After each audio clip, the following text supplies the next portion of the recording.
You guys, it's Griller and welcome back on my channel.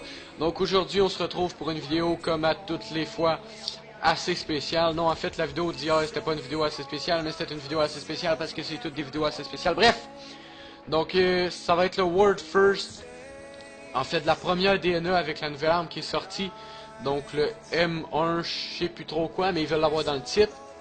Donc en bref, si vous tenez vraiment à savoir le nom de l'arme, ils veulent l'avoir dans le titre. Et puis donc c'est ça, ça va être la première DNA avec cette arme, tout autant au niveau FR que mondial. C'est tout simplement la première DNA qui a été faite avec cette arme.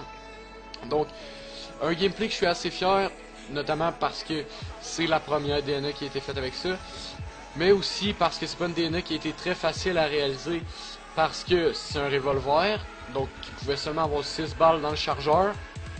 Et puis qu'en plus, c'est pas une arme qui a extrêmement beaucoup de dégâts. Donc comme là vous pouvez voir, j'ai mis environ 2 hit marks sur le gars. Donc c'est pas extrêmement beaucoup, mais sur 6 balles, si vous mettez des 2 hit marks comme ça et que vous arrivez devant 3 gars, on va mettre ça même à 2 ennemis, vous êtes dans le trouble, donc vous n'allez pas pouvoir faire grand chose. Donc voilà pourquoi j'avais équipé cette arme d'un couteau tactique. Mais au feu du gameplay, je me suis rendu compte que c'était quelque chose qui encore là m'avantageait pas tellement, parce qu'en fait le point est déjà très abusé sur Advanced Warfare, et puis en plus vous pouvez voir que je joue avec les effets pinball, donc ce qui fait que quand je vais cutter un ennemi, mon écran va être tout plein de verre, en fait, de peinture. Donc là c'est quelque chose qui m'avantage pas vraiment, étant donné que c'est en fait moins abusé que le punch. Mais je crois qu'à un moment ça va me sauver. Donc c'est quand même assez évident le moment où ça va me sauver. Je vais faire un double kill et puis je vais coter le gars tout de suite après. Je crois qu'on n'a même pas le temps de voir mon couteau tellement que je le knife vite après. Donc voilà, en fait c'était un peu pour ce qui était du gameplay et de l'arme. Donc comme vous avez pu le voir à l'intro, je vais tenter d'envoyer cette vidéo à Code QG. Et puis donc j'espère franchement qu'ils vont m'upload. Donc comme vous savez, le commentaire c'est pas tellement mon fort, mais avec un gameplay pareil, donc c'est ça, j'espère qu'ils puissent m'upload, étant donné que c'est quand même un World First et que ça n'a pas été tellement facile à réaliser. Donc eh bien c'est ça en fait, j'espère qu'ils vont m'upload avec ces petits critères. Et étant donné, comme je viens de le dire, que je l'envoie à une chaîne communautaire, c'était juste ici au passage que j'avais fait le truc avec le double kill et le couteau. Mais c'est ça, comme je disais, comme je l'envoie à une chaîne communautaire, il me faut forcément un petit sujet. Et puis là, donc, j'avais pas de sujet en tête comme ça quand j'ai fait le gameplay, donc je suis forcé de trouver un petit sujet. Et puis, eh bien, en fait, c'est tout simple comme sujet. C'est tout simplement pas les pires arnaques que Treyarch et Activision et bref, les créateurs de Call of Duty ont fait, mais des choses qu'ils auraient pu en fait mettre dans le jeu gratuitement, sans qu'on soit nécessairement obligé de payer. Donc je pense notamment au camouflage sur BO2. Certes, c'est des camouflages qui sont très plaisants et tout, mais payer 2$ le camouflage plus les taxes, donc je crois 2€, donc comme vous avez pu remarquer à mon accent, moi je suis québécois, donc où je dis c'est des dollars, mais je crois en fait qu'en France c'est 2€, donc c'est ça, comme j'ai dit, 2€ pour un camouflage, c'est franchement pas donné. Donc pour avoir tous les camouflages, c'est environ 30$, peut-être même 40$. Donc juste pour des camouflages, c'est quand même assez élevé comme prix. Donc il aurait tout simplement pu rajouter des challenges nous permettant de débloquer ces camouflages. Et puis personnellement, j'aurais trouvé ça un peu mieux. Donc c'est ça, c'est pas tellement plaisant tout le temps d'avoir payé pour des choses. Donc là encore, pas tout récemment, mais quand même récemment sur ce Call of Duty. Au début, on était bien content de voir des supply drops pour des largages de ravitaillement pour nous amener en fait des versions personnalisées d'armes, des versions améliorées de certaines armes. Et puis, eh bien, pas longtemps après, ils ont sorti ce qu'ils ont appelé les colis avancés, dans le fond.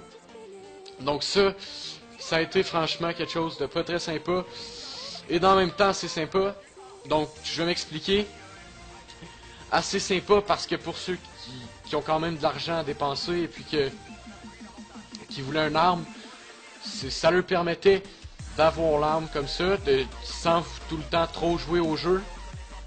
Mais moi, par exemple, sur Advanced Warfare, qui a 25 jours de jeu, et puis que j'ai pas encore eu la Speakeasy ou le Breakneck, qui sont des armes que j'apprécie grandement, et bien je trouve ça un peu décevant de devoir obligé de payer 2$ par supply drop, où il y a des compromis aussi pour avoir des prix un peu plus réduits, mais là il faut monter jusqu'à 20$ pour avoir une vingtaine de supply drop, même une trentaine, donc bref.